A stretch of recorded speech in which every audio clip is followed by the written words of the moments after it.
As the General said, and as coordinated with U.S. Special Operations Command, the Navy and Naval Special Warfare Command intend to follow SOCOM's timeline for the potential integration of female into special operations. The Navy has opened opportunity to women officers on all submarine types. We will decide not later than March of 2015 whether, in addition to service on Virginia-class submarines, women officers will be assigned to the Los Angeles-class and the Seawolf-class submarines. As publicly announced in January of this year, Navy intends to assign enlisted women to the Virginia-class submarines. A task force is currently working on the specifics of that plan and will present it to Navy leadership not later than March of 2015. Women officers and enlisted currently serve on virtually every surface ship class in the Navy, and we will continue to expand opportunity as new ships and ships classes are commissioned.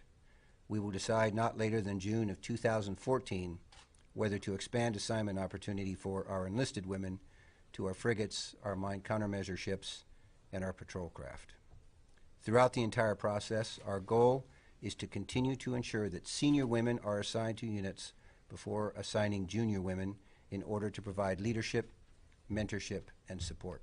This policy has served the Navy well for 19 years. Thank you. Good afternoon. The Air Force has been actively integrating women into non-traditional skills since 1972, and today, less than 1% of all air positions, active, guard, and reserves, are open to women. This equates to approximately 4,700 positions and a total force of 506,000 people. All our closed positions are tied to Special Operations Forces in whole or in part. As General Sokolow mentioned, Special Tactics, Combat Control, and Special Operations Weather are positions solely controlled by U.S. SOCOM, and as such, U.S. SOCOM will make the call on these positions. That's about 800 positions. Combat Rescue, Pararescue, and Tactical Air Command and Control Party have SOF and non-special ops missions, and the Air Force will open these positions in consultation with U.S. SOCOM and the United States Army, because about 800 of these positions are serve with the Army in brigade level and below positions. Our plan is three major tasks. The first is to look at the policies and procedures that we have that prohibit women from these positions and start updating them, so we're ready for a July 2015 implementation. We are also validating all of our positions in the Air Force, because the vast majority of our positions are open. Every 5 years we validate the tasks required for men and women to go into those positions, so we're doing 100% validation. And we are also relooking the occupational standards for the 7 closed skills for women, and we'll have those updated between May and July of 2015. We will make a recommendation to the Secretary of the Air Force at that point in consultation with U.S. SOCOM and the United States Army. And upon his or her approval, we hope to have start recruiting for these positions in 1 October 2015. Of course, that's after consultation with Congress, that 90-day window. We expect we'll take about a year to recruit for these positions, so we're looking at 1 October 2016 to start bringing women into these training pipelines. These pipelines are very long training pipelines. They're about 12 to 18 months. So we expect between 1 January and 1 June of 2018 that we will be bringing women into these operational units. All right, well, I'll call for questions. So, Lita, you're first. Question for General Sokolow. I'm wondering if you can talk about what you may or may not have learned from the several years where you've had women in the coalition support teams in Afghanistan, who've been working with the special operators there, if there's any lessons learned from that as you start to go about this evaluation process. And you also mentioned several times the social hurdles as well as social concerns as well as physical, and I'm wondering if you could talk a little bit about what some of those social issues may be as you look ahead. And a quick question for the Colonel. Just you mentioned these five proxy tests. I was wondering if you could just give us sort of an example of what those are that you're talking about.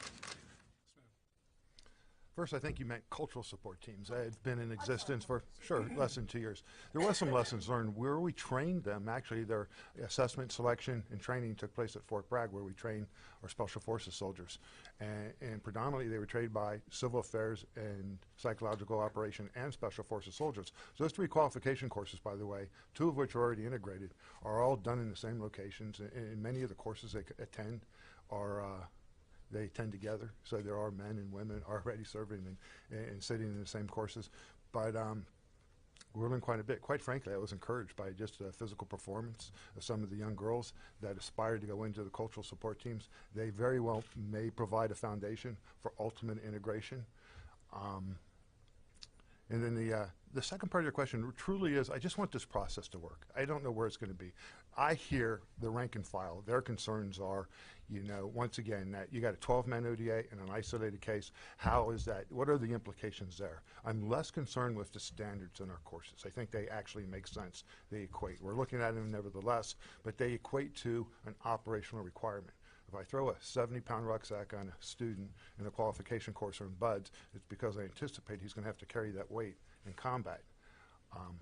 But the concern, once again, is there's privacy issues. There's other issues that there's health and welfare, female operators in austere environment. So there's all those things that we're concerned about, probably more so than the actual standards in our qualification courses. Right, so the cultural ones, you think maybe, as opposed to looking at the physical pull-ups, push-ups, things like that, Exactly. carrying, it's the cultural issues that you see as Cultural, requiring. social behavior, those aspects of integration. The proxy tests? Yes, ma'am. Those proxy tests, as I said, we've got 335 of our primary MOSs. And when we did the pull of all the physically demanding tasks from there, we came up with about 259 of them. We need to test our 400 male and 400 female Marines, but conceivably to do that much testing, to have every Marine do 257 tasks, that's too much. What we've done is condensed it down and boiled it to 5 essential proxy tests. One of the tests, for example, will be simulating lifting a tank round, and this is a perfect example of a gender-neutral or a performance-based task standard. We're in a cramped compartment. A tank gunner must reach over to the rack, lift that 55-pound shell from the rack, pull it out, flip it over, and insert it into the breech. That's one of the tests that we're testing our Marines, both male and female, for this summer. Any other? There's some clean and press. There's a deadlift. There's the 155 round, which is our artillery round, the tank round, as well as a scaling a wall. Yes, ma'am. Next. Tony, you ready? I got one specific one for you, the special ops, but for in general, I think a lot of the public wants to know, in all this, the talk of gender-neutral training for the laudable goal of bringing more women into closed positions, possibly will this mean a lower standard, though? Can you address that? Gender-neutral, lower standard? How should the public view that? And then for the SOCOM representative, General Sokolik, will JSOC special mission units possibly be open to women commandos over the next several years as your research plays out? If I could, I'll just start with what this means is when we say gender neutral, these are task requirements of that occupational specialty. So whatever that job or that position is, we have to make sure that we have the requirements of that task established, regardless whether they're male or female. Because the worst thing we could do is change that standard for that position, whether it's even a medic on the battlefield that's open today, or whether it's an infantryman, whatever you want to pick. We've got to be absolutely certain that performance can be understood and then applied in a combat situation. So we don't want it set, as we already mentioned with my colleagues here, this isn't to set anybody up for failure. This is all about success, and we're calling it Soldier of 2020. Notice it's Soldier for 2020. It's not male soldier or female soldier. This is an area that we've been working on for years to identify how to improve the force of the future. So, I mean, so from the American public view, we're not changing standards, but we're going to clearly make sure we understand all those standards and they're related to a specific task that's required by that position. Those are, as the General said, these are performance-based jobs, performance-based tasks to accomplish the job, regardless of whether you're a male or a female. Load the tank round has got to be one that is done by a male tank gunner or a female tank gunner. We don't have different size weight rounds for them, and it's got to be done by everybody.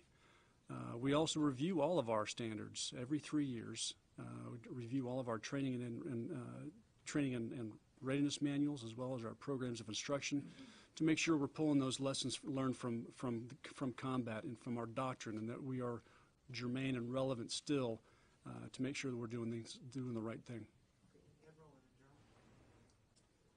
Well, as you heard us say, we're going to follow the Marine Corps and Special Operations Command as they develop these standards, and we have every confidence that they'll be the correct standards. And I think very much the same. I mean, we've had these positions open to women for a very long time.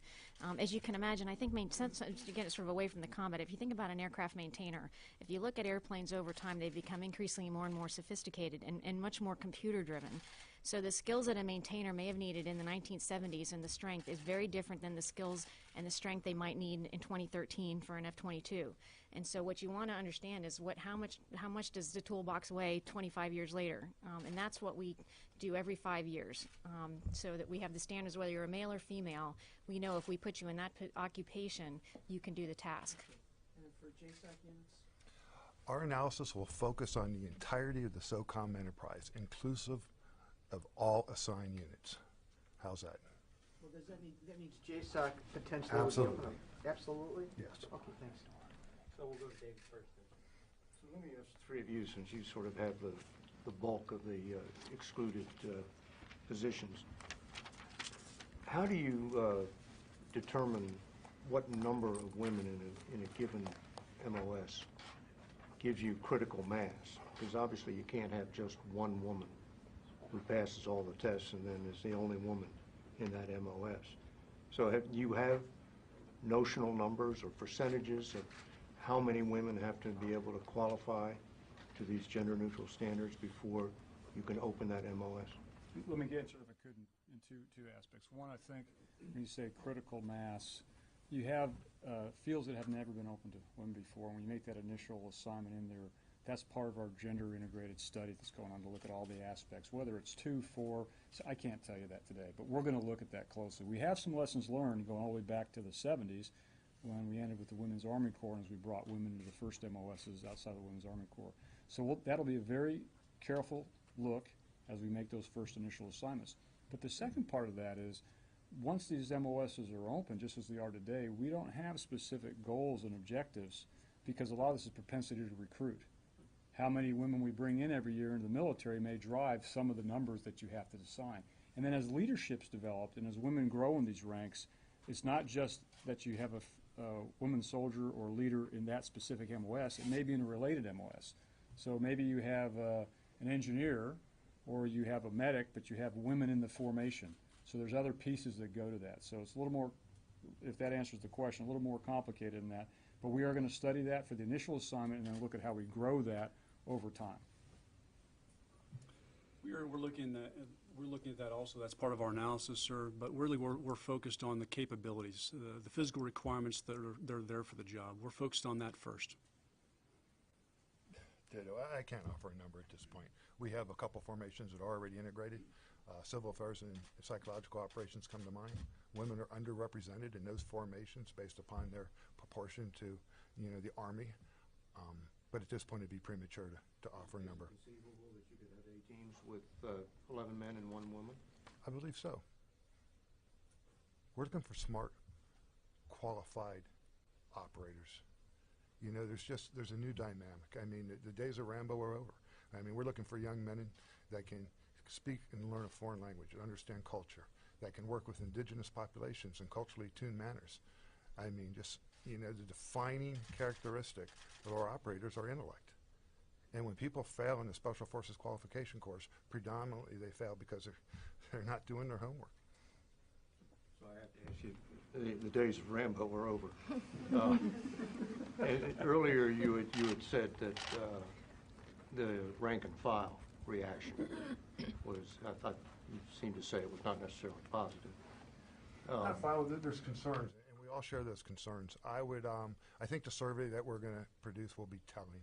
I mean, more often than not, we listen to who we hear is the more than vocal minority. And our formations are filled with the quiet professionals, and they need to give them a venue.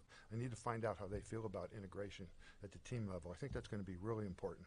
I mean, ultimately, these young men have volunteered multiple times. We have a lot invested in them, and they got to embrace it. I might add that sometimes we underestimate the capacity of our younger troops to embrace change, to embrace diversity.